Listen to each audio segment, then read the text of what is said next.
唔少捷運乘客避無可避，身受重傷。捷運月台一片混亂，到處都係乘客雜物。疑兇離開捷運車廂後，繼續持刀喺月台徘徊，乘客爭相走避。有乘客情急下向疑兇掟垃圾桶，佢馬上閃開，最後被保安同警員制服。目擊者話：滿身酒氣嘅疑兇下晝4點幾喺國父紀念館站登上捷運列車，去到龍山寺同江子翠站之間時，突然攞出利刀攻擊車廂內嘅乘客，見人就斬。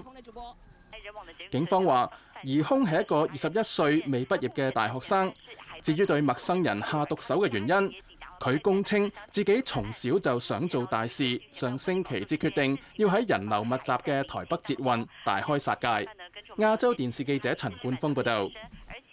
翻嚟會報道，港鐵承認南港島線金鐘站嘅擴建工程出現滯後，未能夠